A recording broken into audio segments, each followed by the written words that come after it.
Բարև ձեզ CVK-ի եթերում այսօր զրուցելու ենք աշխատանքի եւ սոցիալական հարցերի նախարարության, ժողովրդագրության եւ ընտանիքի սոցիալական երաշխիքների վարչության պետ Արտակ Հարությունյանի հետ։ Պարոն Հարությունյան, բարև ձեզ, շնորհակալ եմ, որ հնարավորություն տվեցիք զրուցել։ Զրուցելու ենք արցախցիների խնդիրներից։ Պարոն Հարությունյան, գիտեք, որ արցախցիները Ազատության հրապարակում նստածույց են իրականացնում, վրան են խփել եւ պահանջներ են ներկայացնում, հիմնականում սոցիալական են այդ պահանջները եւ ամեն դեպքում դրանից սկսվեց ամեն ինչ եւ 12 պահանջ են ներկայացրել, ծանոթ եք այդ պահանջներին, պարոն Հարությունյան։ Սոցիալական մասով այո։ Հիմնականում բողոքում են 40+10 ծրագրի, այսպես ասած, չեղարկումից, ինչպես կմեկնաբանեք։ 40-10 ծրագիրը չի չեղարկվել, 40-10-ը շարունակվում է որոշակի փոփոխություններով։ 40 գումարած 10 ծրագրի վերաբերյալ եւ ընդհանրապես 2025 թվականին սոցիալական աջակցության միջոցառումների վերաբերյալ կառավարությունը որոշում ընդունել է դեռևս 2024 թվականի նոյեմբեր ամսին, որտեղ այդ մեկ որոշման մեջ ընդհանուր առմամբ նկարագրված է ինչ ընթացք է ունենալու սոցիալական աջակցության միջոցառումը։ Մասնավորապես նշված է, որ 25 թվականի առաջին 3 ամիսների ընթացքում յուրաքանչյուր անձի հաշվարկով կստանան 50,000 դրամ մեր շահառուները, ապրիլ ամսից տեղի ունենում փոփոխություն, աջակցությունը արդեն ստանում են առանձին խմբերի անձինք, դրանք անչափահասներն են, հաշմանդամներն են, կենսաթոշակառուներն են եւ կերակրող գործունեելու դեպքում նպաստական կենսաթոշակ ստացողներն են եւ պարտադիր կրթության դաշտում ձեռևս գտնված 18 տարին լրացած անձինք։ Ապրիլի 1-ից այս շահառուների խումբը կստանա սոցիալական աջակցություն, յուրաքանչյուր անձի համար 40,000 դրամ, ապրիլ-հունիս ամիսների համար, իսկ հուլիս-դեկտեմբեր ամիսների համար յուրաքանչյուր անձի հաշվարկով 30,000 դրամ։ Այսինքն պարոն Հարությունյան, ճիշտ եմ հասկանում, որ ոչ թե չեղարկում, այլ փոփոխվում է ու փոփոխվում է էականորեն, որովհետև մի խումբ մարդիկ, այսինքն աշխատունակ տարիքի մարդիկ այլևս չեն ստանա այդ աջակցության ծրագրից։ Այո, հիմնականում շեշտադրումը դրված է, եթե այսպես ամփոփենք, աշխատունակ անձանց վրա։ Աշխատունակ անձանց համար այլ միջոցառումներ են իրականացվում, զբաղվածության միջոցառումներ եւ որպես լրացուցիչ սոցիալական աջակցություն տեղյակ եք, որ կառավարությունը մի քանի օր առաջ ընդունել է եւս մեկ որոշում, որի անունն է կարիքավոր ընտանիքներին, Լեռնային Ղարաբաղի զբաղնի տեղանված կարիքավոր ընտանիքներին սոցիալական աջակցության լրացուցիչ միջոցառում։ Ինչու փոխվեց այս ծրագիրը, արդեն բավական է պետք է արցախցիները իրենց գլուխը պահեն, այսպես կոպիտ ասած, թե ինչով է պայմանավորված փոփոխությունը։ Պայմանավորված է առկա իրողություններով եւ Լեռնային Ղարաբաղի զբաղնի տեղանված անձանց շրջանում իրականացված ուսումնասիրությամբ, նրանց մեր հասարակության մեջ ինտեգրվելու հարցերով նաեւ մեծ վերլուծություններ կատարվել եւ որ շուրջ 26,000 անձ արդեն իսկ աշխատում է, աշխատանք է գտել, դրա համար շեշտադրումը հիմա նոր որոշմամբ տրված է ոչ թե անձին, այլ ընտանիքին, որի հիմքը կարիքավոր լինելն է։ Հիմնականում դա բնակարանների վարձի համար էր տրամադրվում, այդ 40,000 դրամն է, 10,000 դրամը սոցիալական ծախսերի համար։ Հիմա մարդիկ դեռ բնակարան չունեն, բայց այդ ծրագիրը իրենց մասով փոքրանում է, քչանում է կամ կրճատվում է, ինչպես են բնականի վարձը փակելու, պարոն Հարությունյան, այդ դեպքում պետությունը մտածում է այդ ուղղությամբ, որովհետև արցախցիներն ասում են, որ ապրիլից դուրս կմնանք, ինչպես են բնականի վարձը տալու։ Այսպես ասեմ, կներեք, որ բնական տային նոր չեղարկեին այս աջակցությունը։ Նայեք, սոցիալական աջակցության իմաստը դա կարիքն է։ Արդյոք ունեն դրա կարիքը որոշակի շահառուներ։ Բոլորին նույն կերպ նույն հավասար նժարի վրա դնել հնարավոր չէ։ Նախ ասեմ, ի սկզբանե դա կոչվում էր այո 40 գումարած 10, որում կար նաև վարձավճարի կտոր, դեռևս 24 թվականի ապրիլից սա փոխվել է կեցության եւ այլ ծախսեր հոգալու համար, այսինքն մենք չենք ասում սա կոնկրետ վարձավճարի գումար ենք տալիս ենք ընդհանուր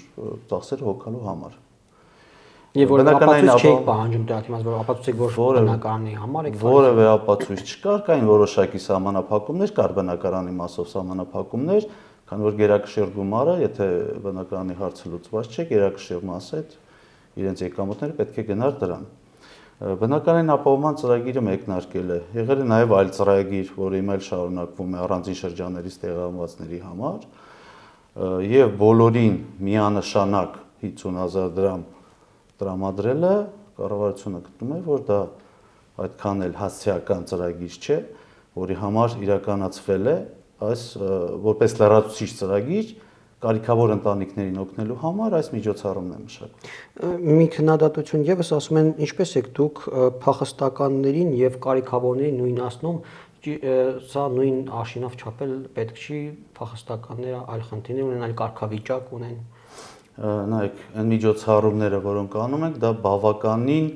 տարբերվում է այն միջոցառումներից, սոցիալական աջակցության միջոցառումներից, ինչը հիմա իրականացում է Հայաստանի Հանրապետության քաղաքացիների համար։ Տարբերությունը շատ մեծ է, այո, չափանիշները շատ տարբեր են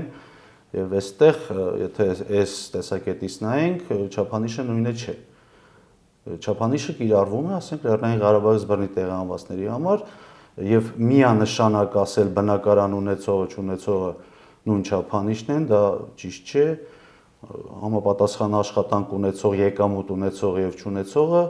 նույն նժարի վրա չեն դրվում։ Նոր ծրագիր է առաջարկվում նաև, որոնք եթե ընտանիքը ինչ-որ գումարային շերտից ցածր եկամուտներ ունի, հա, նրանց նույնպես աջակցության ծրագիր է նախատեսված, այդ միջքի մանրամասնեք ինչ ծրագրի մասին։ Խոսքը հենց սրա մասին էր, կարիքավոր ընտանիքներին լրացուցիչ սոցիալական աջակցություն, ինչու լրացուցիչ, որքանի որ արդեն այն ինչ որ 25 թվականի համար պլանավորված էր, դեռևս դա հայտնի էր 24 թվականի նոյեմբեր ամսից։ Սա լրացուցիչ աջակցություն է ինչ սկզբունքներով, ինչ չափով։ Ինչ նկատի ունենք այս որոշման շրջանակներում կարիքավոր ասելով, կոնկրետ հիմքը դրված է եկամուտները։ Եթե ընտանիքի եկամուտները չեն բավարարում որևէ շեմի, կոնկրետ շեման տրված է 55,000 դրամը ընտանիքի յուրաքանչյուր անդամի հաշվարկով։ Այսինքն կախված ընտանիքի անդամների թվով քանի անդամից է բաղկացած ընտանիքը, յուրաքանչյուր անդամի հաշվարկով ինչ եկամուտ ամսական պարբերականությամբ ընտանիքը ստանում է, այդ գումարը բաժանվում է ընտանիքի անդամների թվի վրա, եւ եթե այդ թիվը չի գերազանցում 55,000 դրամը, ընտանիքը դառնում է շահառու։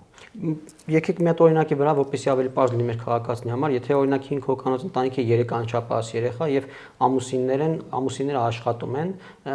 այսուհետ այդ փոփոխություններով պայմանավորված ինչ աջակցության ծրագրեր կհասնի նրանց։ Նախ ասեմ, 3 երեխաների համար կշարունակեն ստանալ իրենց աջակցության գումար կոնկրետ ապրիլ ամսից սկսած յուրաքանչյուր անդամի համար 40,000 դրամ։ Այսինքն 120,000 դրամ այդպես կստանան։ Այդպես կստանան, իսկ ընդհանուր 5 անդամից բաղկացած ընտանիքի համար այս նոր միջոցառման շրջանակներում 275,000 դրամը ամբողջ ընտանիքի ստացած պետք է չգերազանցի։ Այսինքն եթե ամուսինները չեն աշխատում եւ այդ 120,000 դրամն է ընդամենը իրենց եկամուտը, դուք լրացուցիչ աջակցության ծրագիր ունեք։ Այո, լրացուցիչ աջակցություն կստանան ընտանիքի համար 40,000 դրամ եւ սկսած ընտանիքի երկրորդ անդամից 10,000 դրամ յուրաքանչյուր անդամի համար, այսինքն 40,000 դրամ գումարած եւս 40,000 դրամ, 80,000 դրամ, այսինքն այն որ օգտվում էին միջոցառումից, կեցության եւ այլ ծախսերի յուրաքանչյուր անչափահասի դեպքում 40,000 դրամ, 120,000 դրամ, գումարած եւս 80,000 դրամ։ Իսկ եթե աշխատում են, բայց չի լրացնում այդ չափը ծեր նշած 275,000 դրամ, նույն կերպ են ստանալու։ Միանշանակ, եթե չի գերազանցելու կոնկրետ 5 անդամից բաղկացած ընտանիքի դեպքում 275,000 դրամը, այո, շարունակելու են օգտվել նաև այն յուրաքանչյուր անչափահասի համար 40,000 դրամ եւ այս նոր միջոցառումից։ Եվ վերջում պարունակում, որպեսզի ավելի կոնկրետ լինի, եկամուտ հաշվում եք բոլոր տեսակի եկամուտների նպաստ, թոշակ, աշխատավարձ եւ այլն։ Եկամուտ հաշվում ենք ամսական բարբերականությամբ ստացված բոլոր եկամուտները, ամսական ստացված եկամուտների մեջ մտնում են իհարկե կենսաթոշակը, աշխատավարձը, երեխայի խնամքի նպաստը եւ այլ եկամուտներ, դա կլինի պատվովճար եւ այլն,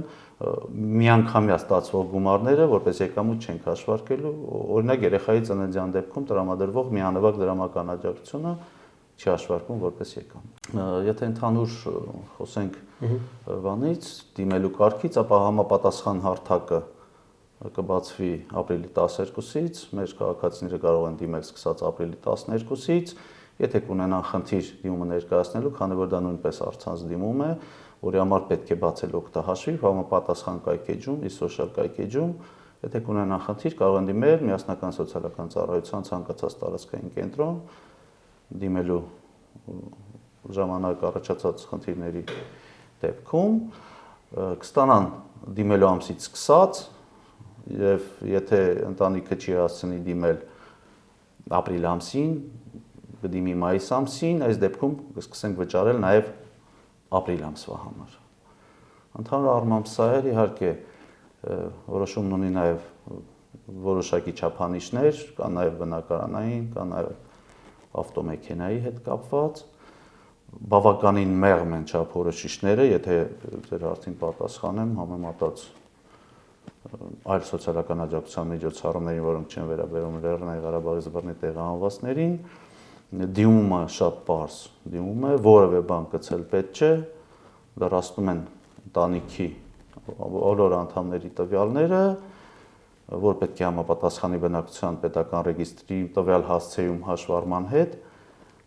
եւ սա է։ Որոշակի համադրումներ կատարվեն տվյալ պահին, որոշակի համադրումներ կատարվեն դիմելու ամսվա հաջորդ ամսվա առաջին 10 օրերի ընթացքում։ Պարոն Հարությունյան, դուք ավտոմեքենայի մասին նշեցիք, ինչ նկատի ունեիք։ Որպես չափանիշ, որ ընտանիքը չպետք է ունենա, ընտանիքի անդամներից որևէ մեկը չպետք է ունենա 2017 թվականից հետ 17 թվականին կամ դրանից հետո արտադրված ավտոմեքենա կամ եթե ունի ավտոմեքենա, փակուղի կարգը չպետք է գերազանցի 15000 դրամ։ Բարձր, շնորհակալ եմ։ Շնորհակալ։ Չմոռանաք հավանել տեսանյութը եւ բաժանորդագրվել Civic AM-ի YouTube-յան էջին։